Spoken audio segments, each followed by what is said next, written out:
নমস্কার, 5টার 5 মিশালি নিয়ে আমি অতনু রয়েছি আপনার সঙ্গে।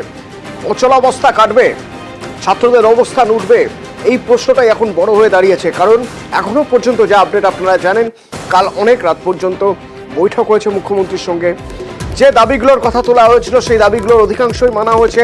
তারপর সুপ্রিম পরামর্শ আজ যে কর্মবিরতি তুলতে হবে। আপনারা কর্মবিরতি কবে তুলবেন? কারণ কর্মবিরতি তুলে কাজে ফেরার এই সিদ্ধান্ত কবে নেবেন প্রশ্ন তো সবারই উঠছে। তো সেখান থেকে রয়েছেন স্বাস্থ্যভবন থেকে আমার সঙ্গে অভিজিৎ রয়েছেন। সরাসরি অভিজিতের সঙ্গে একবার কথা বলে জানার চেষ্টা করি। অভিজিৎ, এখন আক্ষরিক অর্থেই বল জুনিয়র ডাক্তারদের কোর্টে, সিদ্ধান্ত তারাই নেবেন, তারাই অবস্থান চালিয়ে যাবেন, নাকি তারা এবার কর্মবিরতি তুলে তারা এবার কাজে যোগ দেবেন? যদি দেন সেটা কবে?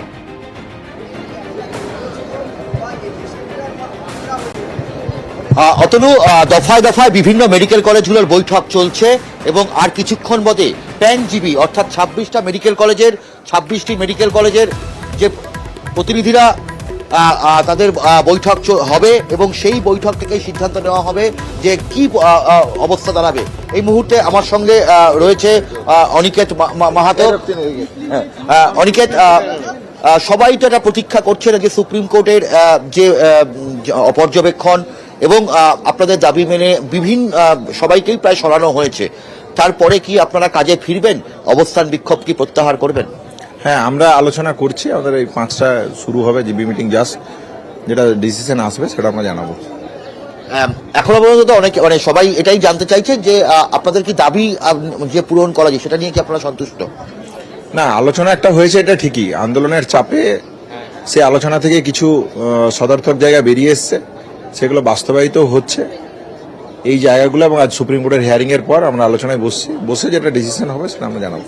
এবং বিভিন্ন জায়গাতে দেখা যাচ্ছে যে বিভিন্ন মেডিকেল কলেজগুলোর ছাত্রছাত্রীরা তারা এই বৈঠক করছেন। আমার সঙ্গে আরজি করের ছাত্রী রয়েছে লহরী। কি বলবেন? আপনাদের তো প্রায় সবকটা দাবি মেনে নেওয়া হলো এবং সুপ্রিম কোর্টের আজকের যে পর্যবেক্ষণ, যে কাজে ফেরার যে আবার আবেদন জানানো হয়েছে, সব মিলিয়ে আপনারা কি সিদ্ধান্ত নিচ্ছেন? দেখুন, আমাদের জাস্টিস যে ডিমান্ডটা ছিল, এখনো বলতে পারেন যে পার্শিয়ালি আমরা কিছুটা হয়েছি, যে যারা অন্তত এভিডেন্স ট্যাম্পারিং করছিলেন বলে ধারণা হয়েছিল আমাদের, তাদের অ্যারেস্ট হয়েছে, কিন্তু এখনো মেন কালপ্রিটরা কিন্তু ধরা পড়েনি। বা আমরা যেটা মনে করছিলাম যে মেন কালপ্রিটস থাকার কথা, সেটা কিন্তু এখনো একজনও অ্যারেস্ট হয়নি। এবং তারপরে যে সেকেন্ড থার্ড দাবির মধ্যে যে হেলথ সেক্রেটারি যার কথা আমরা বলছিলাম, ওনাকে এখনো ওনার এগেনস্টে কোনো অ্যাকশন নেওয়া হয়নি। যদি উনি আমাদের সিএম ম্যাডাম বারবার বলেছেন যে 3 জনকেই যদি সরিয়ে দিই তাহলে আমাদের হেলথ ডিপার্টমেন্ট কিভাবে চলবে। তো আমরা ওনাকে এটাই বলেছি যে যদি যারা দুর্নীতি করছিলেন তাদের একজনও যদি থাকে তাহলে হেলথ ডিপার্টমেন্ট এমনিও চলবে না। কিন্তু উনি তাও বারবার ইনসিস্ট করেন যে আমার আইএএস অফিসার আর বেশি নেই, আমি দেখছি, চেষ্টা করছি, এরকম উনি আমাদেরকে বলেন। তো সেটা আমরা এখনো জানি না, কোনো অ্যাসুরেন্স নেই যে কিছু হবে কিনা।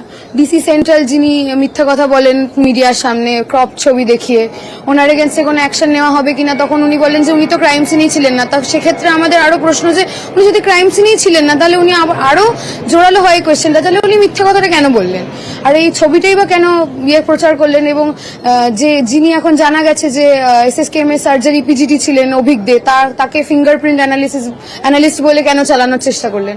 তো ওনার এগেইনস্টেও কোনো অ্যাকশন নেওয়া হবে কিনা সেটা আমরা কিছু জানতে পারিনি। এবং অভিজিৎ, একটা বিষয় একটু স্পষ্ট হওয়ার চেষ্টা করব যে তারা তাদের অসন্তোষ প্রকাশ করছেন, কিছু কিছু জায়গায় সন্তুষ্ট, কিছু কিছু জায়গায় অসন্তোষ প্রকাশ করছেন, কিন্তু আদৌ কি সেরকম একটা পরিস্থিতি তাদের মধ্যে তৈরি হয়েছে যে এবার তারা অবস্থান তুলবেন, নাকি সেটা নিয়ে এখনো ভাবনা চিন্তা চলবে, আরো কিছুটা সময় যাবে? তার মধ্যে 36টা সিসিটিভি মাত্র লাগানো হয়েছে।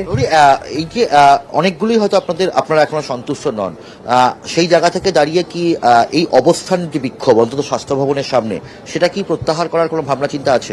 আমরা সেটা এখনো মিটিং করব বাকি কলেজের সাথে এবং তারপরে আপনাদেরকে জানাবো। অতনু, তবে একটা কথা আমরা যেটা জানতে পাচ্ছি, একটা অবজারভেশন উঠে আসছে ছাত্রছাত্রীদের থেকে, আন্দোলনকারীদের পক্ষ থেকে, যে সম্ভবত আজকে এই সল্টলেক সেক্টর 5-এর এই অবস্থান বিক্ষোভ প্রত্যাহার করা হবে। তবে কাজে যোগ দেওয়ার ক্ষেত্রে সেটা বলা হচ্ছে যে আপাতত সম্ভবত জরুরি বিভাগ শুধুমাত্র এমার্জেন্সি পরিষেবা সেখানেই কাজে যোগ দেওয়া হবে, কিন্তু আউটডোর ওপিডি সহ আর বাকি কোনো পরিষেবায় এক্ষুনি তারা ইনক্লুড হবে না। সেটা হতে আরো বেশ কিছুদিন সময় লাগবে। জরুরি বিভাগ তো এমনি খোলা ছিল, জরুরি বিভাগ নিয়ে কোনো কথাই হচ্ছিল না। ওরা তো জরুরি বিভাগের কথা বলেনি, ওরা শুধু বলেছিলেন আউটডোরে ওরা যোগ দেবেন না। তাহলে আমাদের ধরে নিতে হবে যে এখান থেকে অবস্থান হয়তো উঠে যাবে। অবস্থান উঠে যাওয়ার পরে ঠিক যেমন ছিল বিভিন্ন মেডিকেল কলেজগুলিতে, আরজিকর এবং অন্যান্য মেডিকেল কলেজগুলিতে তারা অবস্থানে যেমন বসেছিলেন তেমনই বসবেন, এবং সেটা কতদিন না, যতদিন না পর্যন্ত তাদের সম্পূর্ণ সব দাবি দাওয়া মানা হয়েছে বলে তাদের মনে হচ্ছে ততদিন পর্যন্ত, তাই তো?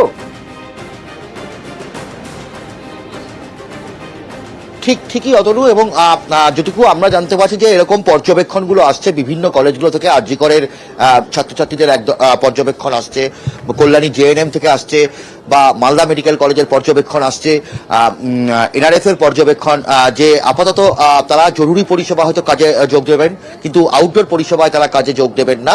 অন্যদিকে সল্টলেক থেকে এই অবস্থান বিক্ষোভ আজকে রাতে অথবা কালকে সকালের পর তারা তুলে নেবেন। হয়তো আজকে রাতে বা কাল সকালে অবস্থান স্বাস্থ্য ভবনের সামনে থেকে তুলে নেওয়া যেতে পারে। এখান থেকেই স্বাস্থ্য ভবনের সামনে থেকে আমার সহকর্মী অভিজিৎ আমাকে জানালেন।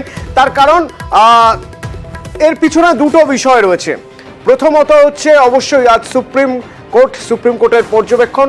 আরেকটি অত্যন্ত গুরুত্বপূর্ণ বিষয়, প্রথম দুবার বৈঠক হতেও না হওয়ার পর গতকাল রাতের বৈঠক, যে বৈঠকে তাদের যে দাবিগুলির অনেকাংশই সরকার মেনে নিয়েছে। একটি অন্যতম গুরুত্বপূর্ণ দাবি ছিল পুলিশ কমিশনারের পদ থেকে সরাতে হবে বিনীত গোয়েলকে। বিনীত গোয়েল পুলিশ কমিশনারের পদ থেকে তাকে সরানো হলো। নতুন পুলিশ কমিশনার মনোজ ভার্মা। আর কি রদবদল হলো, কোথায় কোথায়? সোমরাজ আমার সঙ্গে রয়েছেন, সরাসরি বলতে পারবেন সোমরাজ।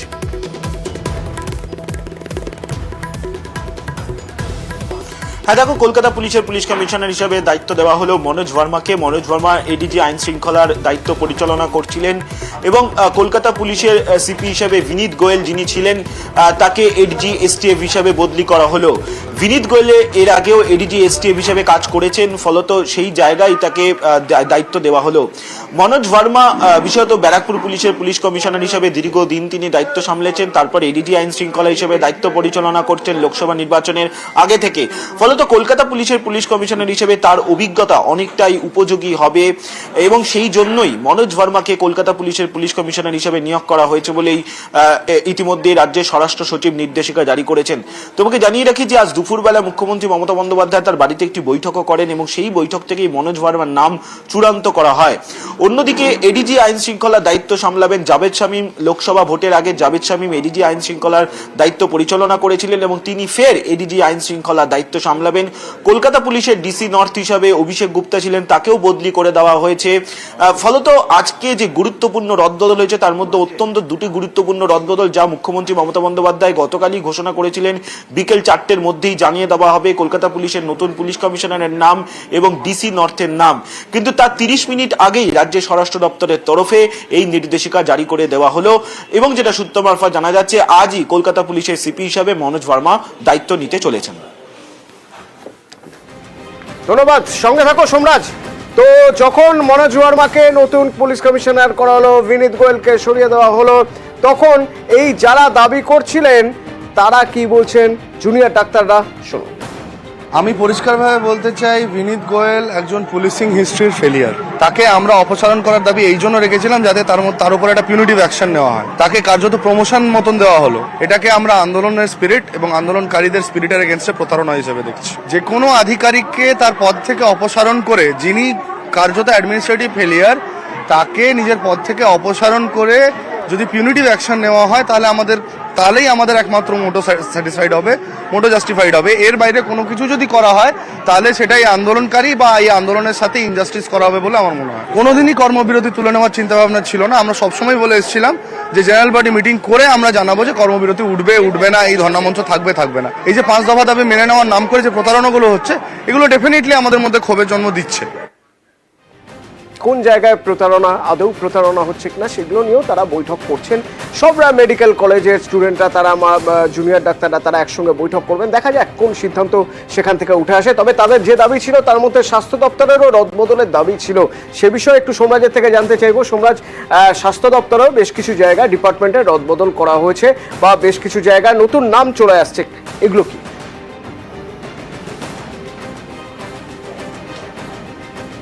হ্যাঁ দেখো, ডিরেক্টর অফ মেডিকেল এডুকেশন এবং ডিরেক্টর অফ হেলথ এডুকেশন স্বাস্থ্য দপ্তরের এই দুই আধিকারিককেও বদলির দাবি উঠেছিল জুনিয়র চিকিৎসকদের তরফে। যদিও গতকাল মুখ্যমন্ত্রী মমতা বন্দ্যোপাধ্যায় জানিয়ে দিয়েছিলেন আজ বিকেল 4টের মধ্যেই এই দুই পদে যারা রয়েছেন তাদেরকে বদলি করে দেওয়া হবে। তার আগেই বদলির নির্দেশিকা রাজ্য স্বাস্থ্য দপ্তরের সচিব জারি করেছেন এবং যে নির্দেশিকা জারি করা হয়েছে ডিরেক্টর অফ মেডিকেল এডুকেশন হবে ডক্টর কৌস্তব নায়েক, তিনি দায়িত্বে ছিলেন, তাকে দায়িত্ব পাঠানো হয়েছে institute of health and family ওয়েলফেয়ারের ডিরেক্টর হিসেবে। যদিও স্বাস্থ্য শিক্ষা অধিকর্তা বা ডিরেক্টর অফ মেডিকেল এডুকেশন হিসেবে এখনো পুরোপুরিভাবে কাউকে স্থায়ী দায়িত্ব দেওয়া হয়নি, কিন্তু ডক্টর সুপর্ণা দত্ত তিনি ওএসডি মেডিকেল এডুকেশন হিসেবে কাজ পরিচালনা করবেন, অর্থাৎ স্বাস্থ্য শিক্ষা অধিকর্তা হিসেবে যে প্রশাসনিক কাজগুলি রয়েছে তিনি আপাতত ওএসডি মেডিকেল এডুকেশন হিসেবে তিনি সেই কাজগুলি পরিচালনা করবেন। এবং স্বাস্থ্য দপ্তরের তরফে যে নির্দেশিকা জারি করা হয়েছে সেখানে বলা হয়েছে ডিরেক্টর অফ মেডিকেল এডুকেশন হিসেবে দ্রুত কাউকে দায়িত্ব দেওয়া হবে। পাশাপাশি ডিরেক্টর অফ হেলথ এডুকেশন হিসেবে ছিলেন ডক্টর দেবাশিস হালদার, তাকে স্বাস্থ্য ভবনে ওএসডি করে পাঠানো হয়েছে এবং আপাতত চার্জ দেওয়া হয়েছে, অর্থাৎ স্থায়ী সময়ের জন্য নয়, আপাতত দায়িত্ব সামলাবেন ডিরেক্টর অফ হেলথ এডুকেশন হিসেবে ডক্টর স্বপন সোরেন এবং তাকে আজই দায়িত্ব নেওয়ার কথা বলা হয়েছে স্বাস্থ্য দপ্তরের তরফে। ধন্যবাদ সোমরাজ। তো নজর ছিল আমাদের সকাল থেকে সুপ্রিম কোর্টে, তার কারণ সুপ্রিম কোর্ট এই সব কিছুর মধ্যে কি নির্দেশ দেয়? সুপ্রিম কোর্ট পরামর্শ দিচ্ছে জুনিয়র চিকিৎসকদের যে আপনারা এবার কর্মবিরতি ত্যাগ করুন, এবার আপনারা কাজে ফিরুন। কি কি হলো আজ সুপ্রিম কোর্টে জানাবো বিরতির পর, সঙ্গে থাকুন।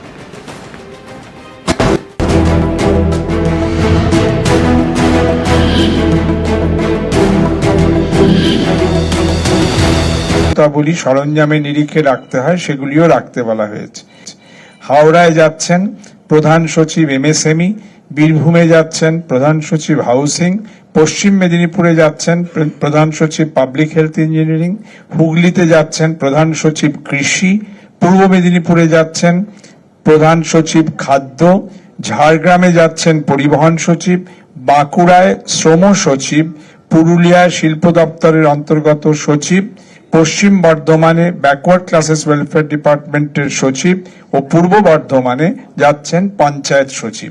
রাজ্যের সকল বিশেষত নিম্নবঙ্গের অধিবাসীদের সতর্ক থাকার জন্য এবং প্রয়োজনে প্রশাসনের সঙ্গে যোগাযোগ রাখার জন্য অনুরোধ করা হচ্ছে। প্রশাসনের তরফে মাননীয় মুখ্যমন্ত্রী, মুখ্য সচিব, সকল সিনিয়র অফিসাররা সকলের সঙ্গে যোগাযোগ রাখছেন। ধন্যবাদ। আরেকবার বলবো, আমাকে এটা বলে ডিভিসির সঙ্গে যোগাযোগ রাখা আছে, এই ডিটেলস আছে, আমাকে যেটুকু বলা আছে বলে। আবার নামগুলো পড়তে বলছেন, নামগুলো পড়ে দিচ্ছি। শ্রী রাজেশ পান্ডে, আইএস সকলই আর বলছি না, principal secretary MSME Howrah. Shri Rajesh Kumar Sinha, principal secretary housing department. আমি অ্যাডিশনাল চার্জগুলো আর বলছি না, তাহলে কমপ্লিকেটেড হয়ে যাবে। বীরভূম, অনেকেরই অ্যাডিশনাল চার্জ প্রভৃতি আছে। Shri Surendra Gupta, principal secretary public health engineering, Paschim Medinipur. Shri Onkar Singh Meena, principal secretary agriculture, Hooghly. Shri Parvez Ahmed Siddiqui, principal secretary food, Purba Medinipur. Doctor Soumitra Mohan, secretary transport, Jhargram. Abanindra Singh, secretary labour, Bankura. P Mohan Gandhi, secretary in industry, commerce and enterprises department, Purulia. Sanjay Bansal, secretary backward classes welfare department, Paschim Bardhaman. P Ulaganathan, secretary panchayat, Purba Bardhaman.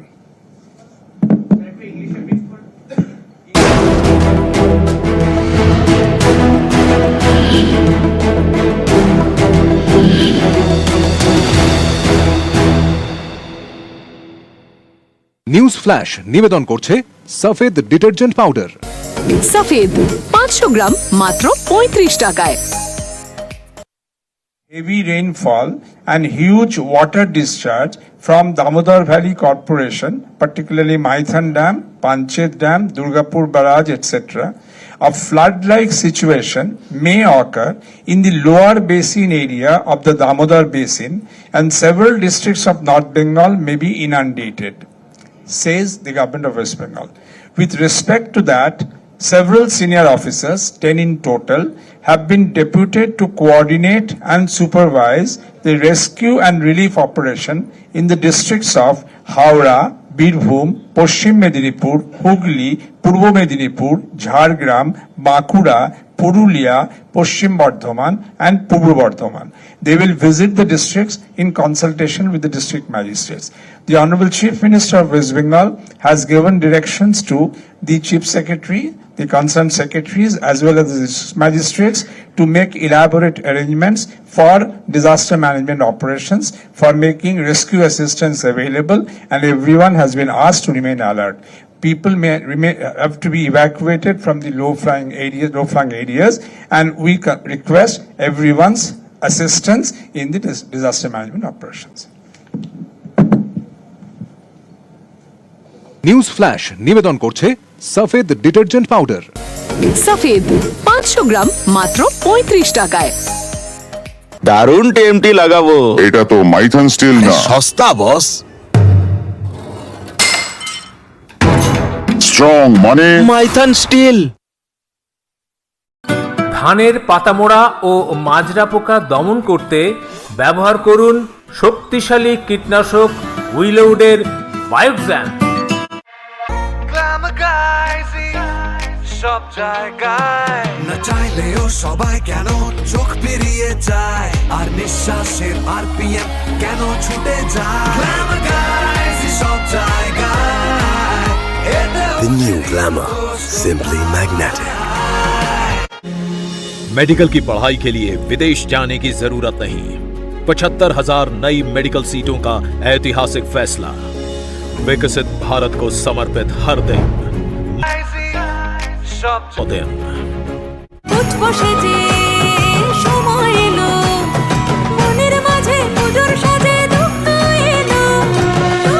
City বাজার metro. দর্জি বাবু নমস্কার, দুটো dress বানাতে হবে, ঠিক আছে? ঠিক এইরকম, একটাতে পাফ স্লিভস হবে দড়ির সাথে, আর আরেকটায় সালোয়ারের সাথে না সুন্দর করে সাইড পিস করে দেবেন। শার্টটা লম্বা একদম ছোট রাখবেন ক্রস পিং টাংসের সঙ্গে, আর ওড়নায় না স্ক্যালপের সাথে ফ্যান্সি লেস রেখে দেবেন। তবে দর্জি বাবু 4 দিন পর এখানে একটা আছি, আমরা চাই অবিলম্বে সিবিআইয়ের এই তদন্ত শেষ হোক এবং কলেজে কলেজে সুষ্ঠু গণতান্ত্রিক পরিবেশ ফিরে আসুক। আমরা তো মনে করি যে সুপ্রিম কোর্ট যে এটাকে রেসপেক্ট করেছে, যে আমাদের সিজওয়াকটা অ্যাকচুয়ালি ন্যায়সঙ্গত। So that is very important for us. সম্পূর্ণ আমার ব্যক্তিগত মতামত। ব্যাপারটা হলো কোনো অফিসিয়াল কাজ যদি হয় তাহলে তাতে কি সিসিটিভি ক্যামেরা লাগতে 38 দিন সময় লাগে? নিশ্চয়ই লাগে না। It could have been easily be done within a week. We have been waiting. Every time the hearing is occurring, next আবার 7 থেকে 14 দিন, আবার 7 থেকে 14 দিন। If you go to RGCOR and see what has been implemented, then only you will understand that not even 5% of what has been said has been implemented now. আমরা তো implementation দেখবো। আজকে সুপ্রিম কোর্টের প্রধান বিচারপতি তিনিও বলেছেন আপনাদের বড্ড বেশি সময় লাগছে রাজ্যের মেডিকেল কলেজগুলির নিরাপত্তা সুনিশ্চিত করতে, একথা এই পর্যবেক্ষণ। সুপ্রিম কোর্ট নির্দেশ দিয়েছে সিসি ক্যামেরা, নিরাপত্তা, পরিকাঠামো উন্নয়ন খতিয়ে দেখবেন জেলা শাসক ও পুলিশ সুপাররা। মৈত্রীর কাছ থেকে জানবো ডিটেল। মৈত্রী, দেখো, আজকে সর্বোচ্চ আদালতের তরফ থেকে একটা কথা খুব স্পষ্ট করে দেওয়া হয়েছে যে সমস্ত মেডিকেল কলেজগুলি রয়েছে, মূলত প্রাথমিকভাবে মেডিকেল কলেজগুলি নিরাপত্তা ব্যবস্থাই সুনিশ্চিত করতে হবে। মেডিকেল কলেজ কতগুলি রয়েছে? 25টি মেডিকেল কলেজ রয়েছে 28টি জেলায়, এবং 9টি মেডিকেল কলেজ কলকাতা শহর, এবং তার সঙ্গে সঙ্গে কলকাতায় আরও 17টি হাসপাতাল, যারা বিভিন্ন সরকারি হাসপাতাল, যারা বিভিন্ন টিচিং ইনস্টিটিউশনের সঙ্গে যুক্ত রয়েছে। এবার এই জায়গাগুলোতে যেহেতু এমন পড়ুয়ারা আসেন যাদের বয়স 18 থেকে 23-এর মধ্যে, ফলে সেখানে তাদের নিরাপত্তা সুনিশ্চিত করাটা কিন্তু সবার আগে প্রায়োরিটি করা উচিত, এবং সেই কারণে তারা বলে দিয়েছেন যে জেলায় জেলায় তাদের নিরাপত্তা সুনিশ্চিত করার জন্য ডিস্ট্রিক্ট ম্যাজিস্ট্রেট, তার সঙ্গে সঙ্গে সুপারিনটেন্ডেন্ট অফ পুলিশ, এবং যদি মেডিকেল কলেজ থাকে তাহলে সেখানে মেডিকেল কলেজের প্রিন্সিপাল, এবং যদি মেডিকেল কলেজ না হয় তাহলে সেখানের সুপারিনটেন্ডেন্ট সেই হাসপাতালের, এবং জুনিয়র ডাক্তারদের প্রতিনিধি, তারা একটা টিম গঠন করবেন এবং তারা খতিয়ে দেখবেন যে সমস্ত অ্যাকশন নেওয়ার কথা বলা হয়েছে, অর্থাৎ পুরুষ এবং মহিলাদের জন্য আলাদা, পুরুষ এবং মহিলা চিকিৎসকদের জন্য আলাদা ডিউটি রুম, তাদের জন্য আলাদা বাথরুম এবং সিসিটিভির মনিটরিং এর ব্যবস্থা।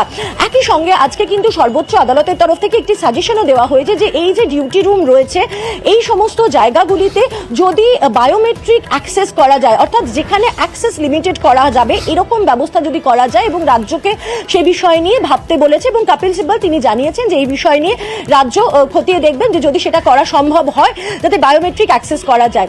কোর্টের আজকের বক্তব্য খুব স্পষ্ট ছিল। আজকে 3 পর্যায়ে যখন কোর্টের বিষয়গুলো নিয়ে আলোচনা করা হয়, এই নিরাপত্তার জায়গাটা এটা তো মাইথন স্টিল না, সস্তা বস।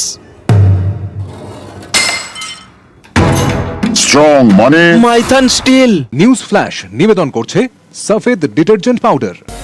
সফেদ 500 গ্রাম মাত্র 35 টাকায়।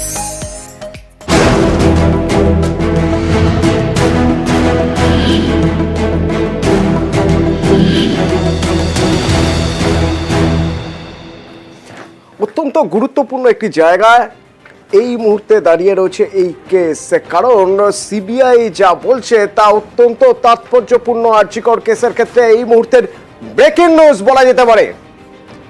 ব্রেকিং নিউজ এই মুহূর্তে, আরজিকরে এখনো গণধর্ষণের প্রমাণ মেলেনি। গণধর্ষণের প্রমাণ মেলেনি বলছে সিবিআই। গণধর্ষণ হয়েছে কিনা তা তদন্ত সাপেক্ষ। শিয়ালদা আদালতে সিবিআই এর আইনজীবী জানিয়েছেন। আমার সঙ্গে আমার সহকর্মী অর্পিতা রয়েছেন। অর্পিতা, তাহলে এখনো পর্যন্ত সিবিআই এর তদন্তের যা গতি প্রকৃতি, তাতে এটা বলা যায় যে গণধর্ষণ নয়, ধর্ষণ একজনই করেছেন, অন্তত সিবিআই এর তদন্ত তাই বলছে এখনো পর্যন্ত। তার আইনজীবী কিন্তু জানিয়েছেন যে এখনো পর্যন্ত এই মামলায় একজনই ধর্ষণ করেছে এবং সেই গ্যাংরেপ হয়েছে কিনা সেটা তারা খতিয়ে দেখছে। অর্থাৎ নিশ্চিত করে কিন্তু তারা বলতে পারছেন না এই মুহূর্তে যে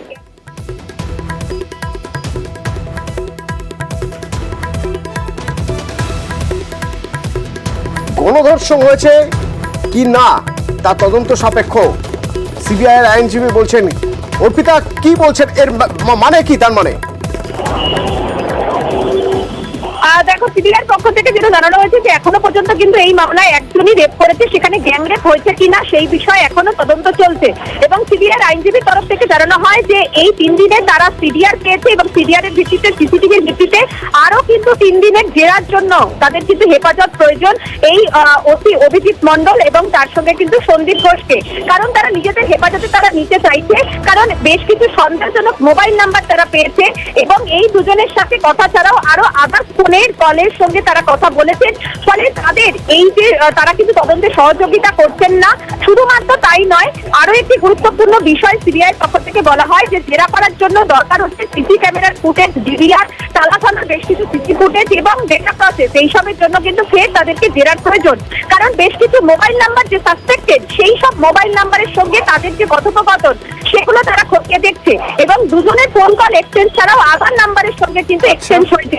এবং সব থেকে গুরুত্বপূর্ণ বিষয় যে এখনো পর্যন্ত এই তদন্তে একজনই কিন্তু রেপ করেছে বা ধর্ষণ করেছে বলে জানা গিয়েছে। ধন্যবাদ অর্পিতা। এখনো পর্যন্ত সিবিআই এর তদন্ত বলছে একজনই রেপের সঙ্গে যুক্ত।